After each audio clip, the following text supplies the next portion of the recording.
Hey everyone, welcome back to the range. My name is Matt. It's not really a range today. We've got a little bit of snow and it got cold outside. It's like 30 degrees outside, and most of the snow that you see there is solid ice. I've about fallen down, I don't know, a dozen times setting everything up today.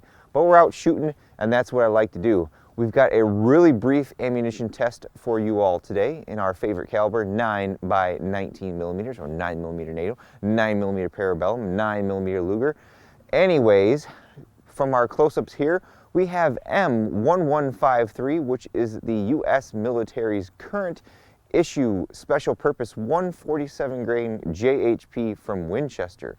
One of our heroes abroad sent me a package of goodies, and it included 2 of these rounds for us to test. From what I can find online, M1153, which is currently loaded by Winchester, is a 147 grain JHP. Looks really familiar, like Ranger T. Its qualifications were that it's supposed to penetrate 14 inches of gel at 50 meters. We have 2 firearms that we'll shoot today. One is our Beretta M9A3. It has the 5-inch barrel, although we get pretty slow velocities out of it. And then the second one is our CZ Scorpion Evo 3 SBR, which has the 7.72-inch barrel. For our testing, we run a chronograph whenever possible. It is the Pro Chronopal DLX. We've got it linked to my laptop and our screen right here, so you guys get that instant feedback for velocity in case that I don't read it or something else happens. As I mentioned, it's about 30 degrees outside, slightly overcast today. We'll take a shot from each in our clear gel. It's the 10% 6x6x16 blocks, and kind of see what we get. I've run some HST off camera and we'll see how that compares to it. Okay, we've got all of our equipment set up and ready for the shots. Our first shot will be from the Beretta M9A3. This has a 5.1-inch barrel. I stopped using this for a lot of my testing, mainly because our velocities from this barrel were lower than what we were getting from a 4-inch Glock. I have no macros of these bullets, as I mentioned, because I only have the 2 of them, so hopefully I don't miss. The velocity that you see on the screen, if you can see it, 972, was from HST, the 147 grain plus P that we fired before this. Some of the online resources list the pressure on these rounds as like 39,000 PSI, which is, I think, well above plus P pressures.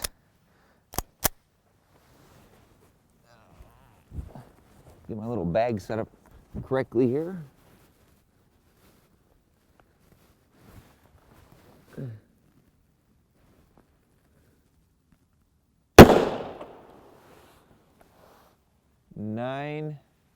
Can't read that, 84 or 64.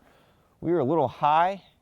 Let me go check and make sure we're in the block before we take that second shot. We were right where we wanted in our block, so we'll take a shot with our longer barrel. This is our CZ Scorpion Evo 3 SBR. It has a 7.72-inch barrel on it. You should be able to get, I don't need my little block here.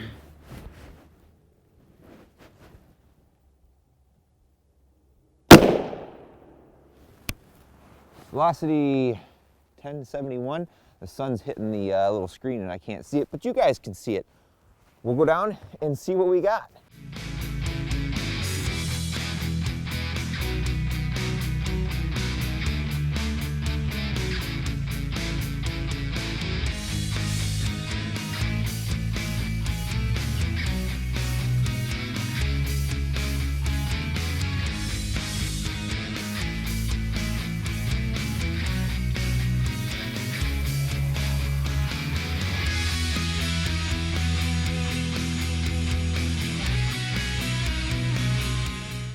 You have to forgive me for shooting into a used block, but I like to try to use these gel blocks up, and with pistol rounds, you pretty much get that straight line tearing wound tracks, so you can get a few shots in each block versus a rifle.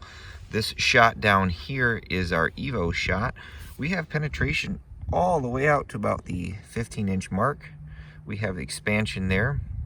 The wound track on the top here, almost shot over this block, is the M9A3. Very similar looking wound tracks there.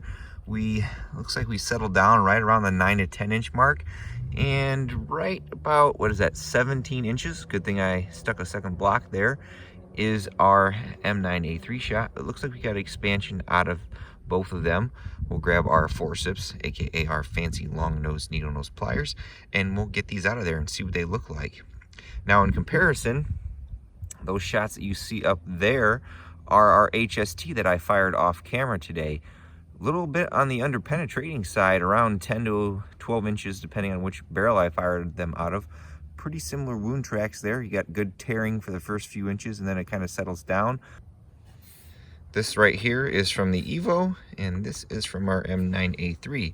You can tell there's a little bit of a difference in overall expansion there. We'll definitely take some macros and measurements on these as far as expanded diameter and retained weight go. These little four guys right there are our HST. These are older lots that have the longer cut pedal marks on the outside of the jacket versus the newer ones. I think the newer ones, they controlled expansion a little bit in favor of more penetration, especially through barriers. But I'd say it's not bad for a U.S. military JHP loading. Certainly would beat ball, in my opinion, for a self-defense load. Well, everyone, I'd say that little JHP didn't do too bad. I think with this particular design, we're looking for more of that consistent and reliable expansion through a multitude of different types of barriers. As I mentioned, a few of the articles online I read stated that the pressure of the 1152 and 1153 rounds is like 39,000 psi. Your typical 9mm standard pressure is right around 35,000, plus P is accepted as about 10% more than that. So our 147 grain HST that we tested on the same day as this had better velocity. I'd venture to say that if 1153 becomes available in the future on the surplus market and you're in need of a JHP that's going to be proven to work, I would not hesitate to pick this up. As we close out all of our videos, we always take a moment to thank all of those who make these videos possible. Number one in this case is all those abroad that have took an oath to defend our Constitution. I thank you for your service. Number two is my Patreon supporters, and number three is you all for watching. Until next time, I'll catch you at the range, and I'm skating out of here.